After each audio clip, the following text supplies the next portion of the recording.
Hello, my colleagues, my students, and everybody who is on this channel to learn English. Like I said, we are all learning. The language doesn't belong to anybody, but we are trying our best to do the little that we can for our students to learn English language from wherever they find themselves or this through this medium. Today, we are going to talk about verbs. What are verbs? Verbs are action. Verbs are words which describe the following in statement. You see, I nearly brought in the how we define verbs to our children some time ago when we asked them to give the definition of what verbs we they only say that it verbs are action or doing words, then they just end it, which is never true. But to the level of the basic, if you let them understand that it is perfect, as they go on they will grab the remaining aspect of it for them to understand. Verbs are words which describe the following in statement. We have action verbs or actions: talk, walk, slap. We have verbs which deals with the words of state. For example, we have is, was, seem, looks, resemble, appear. We also have verbs or words that is, let us feel or experiences or expresses experiences. We call them, for example, feel, realize. We also have words which shows happening. We have come off, occur, happen. These are four different ways we can describe verbs with. When you use these words, it makes it inclusive. All words that falls under the verb. For example, let's use verbs in sentences for us to see how they behave. Cain killed Abel. How will you get to know or what happened to Abel? Cain killed Abel. It means that there is an action of kill or killing. Somebody is dead through somebody's action. And what happened, or what is that word that is describing the action? That is the word kill. We also have Ghanaians are hospitable. Here, there is a word which shows the state of being hospitable and which people? Ghanaians. So we call this are as what? The verb. Anansi deceived the king. Anansi deceived the king. So this also shows the action Anansi did against the king. They actually tell us what the nouns in the sentence are or what they do.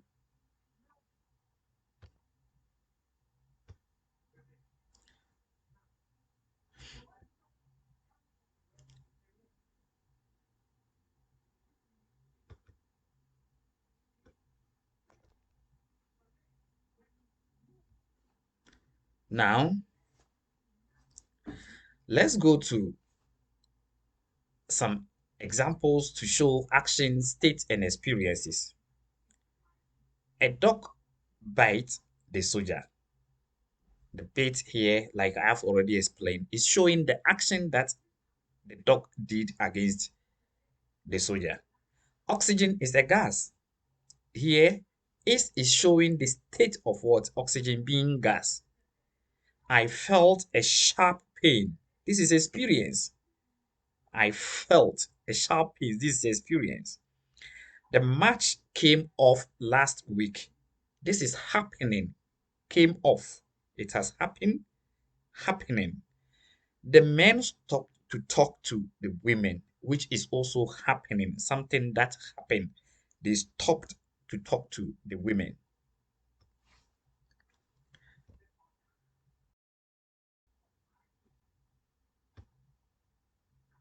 Now let's just go to the identification of verbs. How will you be able to find out this word is a verb in a given sentence? One, they describe action and indicate state in the sentences. They describe the action and then the state, like the examples that we used previously. A word is said to be a verb if it has infinitive form, such as to play, to dance, to walk, to sing. So when you find this in a sentence, we classify them as what? Verbs.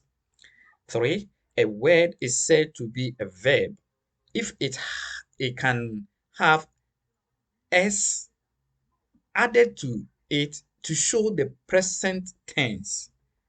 So if the verb takes s to express present tense, we call it a verb. For example, John talks too much. 4. Only verbs have past form, as in want, wanted. So it is only verb that shows that. Nouns cannot do that. Adjective and adverb and all the open classes cannot do that. All verbs can take the ending ing to indicate continuation. So when there is a verb and then we have ing added to that to show continuation, we call such a word a verb. It is possible to identify a word as a verb if it has one of the following endings. Let's take, for example, en, strengthen, lengthen. It means that such a word might be a verb because it is showing what? The en that is added to that. Ify, classify, for example, also shows that it is what? A verb. Signify is an example. Ize, idolized, socialized. All these ways, when you find them, they are classified as what? Verbs. Ize added to a certain word, either a noun or whatever, to change it into a verb.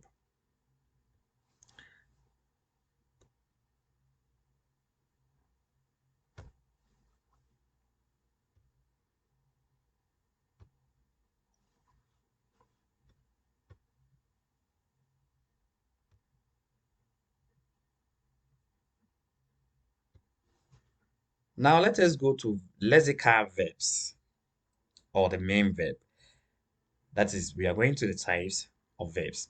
Lexical verbs are the verbs belonging to open system. When we say it belongs to open system, a verb belongs to open system, it means that it gives itself to be changed or to be added. That means verbs can be created as the world is going along. We can create verbs with that. 3. 2. Therefore, they allow inflections because of they are able to bring in new words They takes what inflection, either suffixes and affixes to change themselves, mostly in inflections like suffixes. Lexical verbs can be regular or irregular, depending on their form. Depending on their form. Now, regular and irregular verbs. Generally, verbs can be classified into regular and at the same time irregular. And what are they? Based on how verbs end in English, 5 different forms of verbs could be identified. It is through these 5 forms that we are able to establish whether a verb is regular or irregular. These forms are infinitive form, the present form, the past form, continuous form, and perfective form.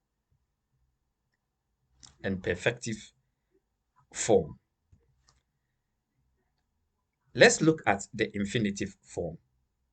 This is a form a verb in English takes when we add to it.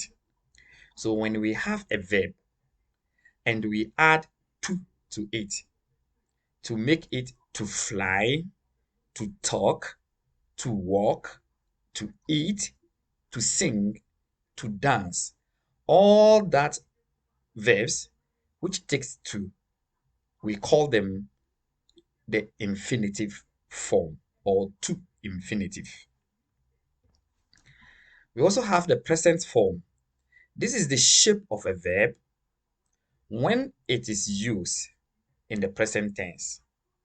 The form, the present tense in English, we add s to the verb, as in fly, flies, talk, talks, sit, sits, play, plays, pray, prays. All verbs in English adopt this shape. All verbs takes this shape. Now, past form. This is the form of the verb. This is the form the verb takes when we use it in the past. It is a form by adding ed to the base form of the verb. For example, obey, obeyed, go, went, show, showed. These are other verbs form that do not form the past with the addition of ed.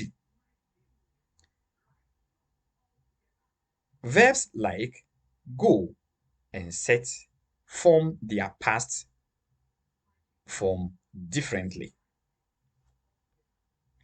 We have continuous form. The continuous form takes or makes the verb by adding ing to the main verb or the verb. For example, sing, we have singing. Talk, we have talking. Walk, we have walking. Drink, drinking. Write, writing. This is the continuous form. The distinction between regular and irregular. Based on what we have already explained, the infinitive form, the to infinitive form, the present form, the past form, continuous form, and perfective form. This form, when you go to the inflection aspect, here, to plus base, which is the talk, we have the to talk. The base talk plus s, we have talks. The base plus ed, talked. The base plus ing, talk, talking. And then we also have talk, which is plus ed, make what? The perfective form, which is talked. we notice that to form the past and the perfective form, the suffix ed is attached to base form of the verb so that the verb talk becomes talked for both the past and then the perfective. However, these are these are some of the verbs that do not form their past and perfective form by adding ed, but they form them differently. These verbs are called irregular verbs. We started, but I intentionally not explain that. Irregular verbs. Irregular verbs form their past without adding ed. The regular form does. So let's look at some example. We have sing. The past form is sang, but the perfective form is sung. We have fly. The past is flew. The perfective form is flown. Go, went, gone. Set, set, set. So this word has is verb as base. The past form is set, and the perfect is also set. We also have write, wrote, written. So this is how we have the perfective, and then we have regular and then the irregular verbs. Meaning the regular verbs are verbs which form their past tense with ed, adding ed to it. But we have some verbs when they form their past, they don't need to be added ed to form it. Rather, they have different word to form their past and then their perfective. These are what we call the irregular verbs. Now let us go to auxiliary or helping verbs. Auxiliary verbs helps main verbs to make meaning. It means that these verbs, which are 24, mix or add up to main verb to give meaning. They give grammatical information, for example, about tense, which is not given by the main verb of the sentence. I will take my time to explain to you what tense and then aspect are. These two things confuses our student, so we have to take our time to explain that for our understanding. So back to that, we say that auxiliary verbs, they give grammatical informations. For example, about tense. So they show the tense, the time an action is being taken place, which is not given by the main verb. The main verb also gives what? The aspect of it, which shows either the action is in continuous form, completed, or yet to complete. Now let's look at functions of auxiliary verbs. Auxiliary verbs help verbs to form their tenses. For example, Kofi is drawing a dog, present continuous tense. Kofi was drawing a dog, past continuous tense. Kofi will draw a dog, simple future tense. Auxiliary verbs are used to form the passive voice. So if you want to form a passive voice from active voice, then you have to use what? Auxiliary verb. For example, new books were brought to the library last week. All workers have been paid.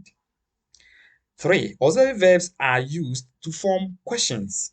We use auxiliary verb to form questions, but we have a way of forming the questions. Do you know that man? Do you know that man? Did you find him? Have you done the work? We have a form, a way of what? Asking questions. So when we get to questions, we will explain how we use auxiliary verbs to form questions. Auxiliary verbs are used to form negative sentences. If you want to form a negative for the main verb cannot do that unless you make use of what? The auxiliary verb. So let's look at this one. Jessie does not know French. Jessie does not know French. It means that the negative aspect of it is dwelling on the auxiliary verb in the sentence, which is the does. The accountant did not sign our check. So did not. When you contract it, we call it didn't sign our check. So that is the work of what? Auxiliary verbs. Auxiliary verbs are used for emphasis. So if you want to make emphasis in whatever you are saying, it is the auxiliary verb that you dwell much on. So we do give discount on our goods. It means that the do is holding us or carrying the emphasis on the sentence that we have made. Sule did come as he promised. So he did come as he promised. So that is emphasis. Now let us go to the forms of auxiliary verbs. There are two forms of auxiliary verbs. They are primary auxiliaries, and then we have the modal auxiliaries. The primary auxiliaries. The primary auxiliaries are do. The do has its uh, form where we call it does and then did. Then we have, which is in the form of has and had. And then we have be, which takes the other forms am, is, are, was, were, being, and being. The do here has the present and then the past. So the present is does, and then the past is what? The did. Have also has the same thing. It has a present, which is has, and then the past, which is had. And then have is what? The plural. Do is also the plural.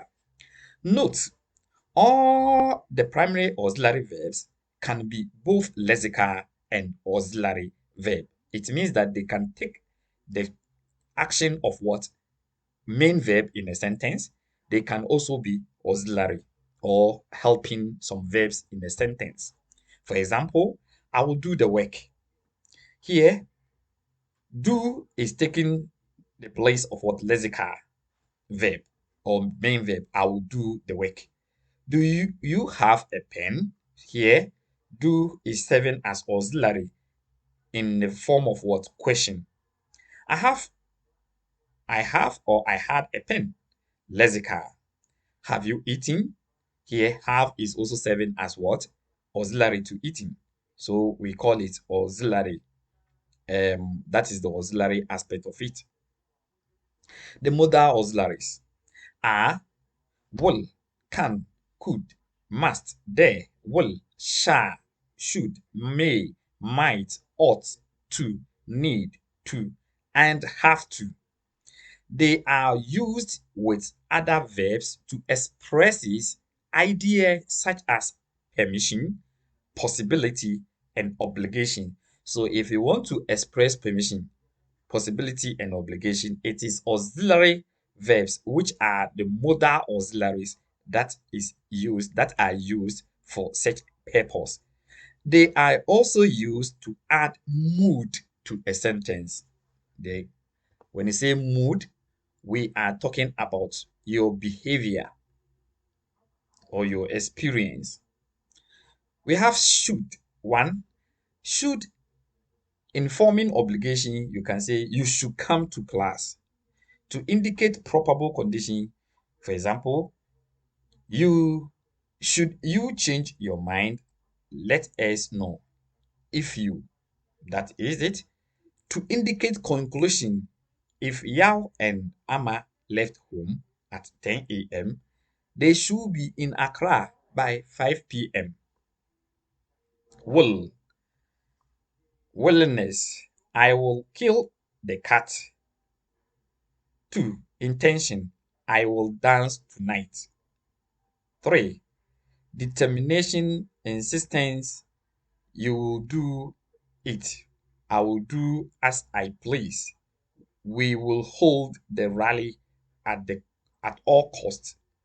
In a form of polite request, will you please be quiet? Will you kindly help me to lift the box? Firm promises. We will provide you with transport. I will pay back the loan. Conclusion. This is restaurant to the left. This then will be Akuamua's house. To indicate 7. To indicate what normally happens, oil will float on water. Would, polite request. Would you come with me? Would you lend me the dictionary? In a polite command, would you please open the window? Willingness, I would go with you. Probably that will be his mother. To express preferences with rather, I would rather have a walk than sleep. Must, strong obligation, I must go.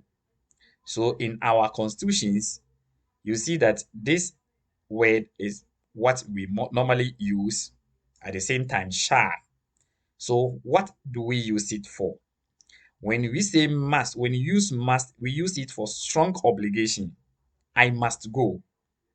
The logical necessity, you must be hungry. To acquire skills, you must do a lot of practice. Compulsion, you must fill all the forms or lose the job. All questions must be answered. May. May shows us what? Show possibility. She may come to class. The sky is overcast. It may rain this morning. Permission. May I go out? We have might. Might also shows permission. Example, the headmaster said we might travel home, but should be back by Monday. Possibility, she might come tonight. In a polite obligation, you might make little noise at the back of the hall. Ought to, strong obligations, I ought to go. Conclusion, this is Mr. Boama's wife. He himself ought to be around. Need to, necessity, I need to sleep. Dare, that is warning, you dare not. Have to, obligation, I have to make a call. This comes to the end of our lesson. In the next lesson, we are going to have finite and non-finite verbs. So we end here with greetings to all my students, my colleagues, and my supervisors, and my lecturers at University of Cape Coast and University of Valley View. Don't forget to subscribe to my channel for more lessons on English lesson tutorial. Thank you.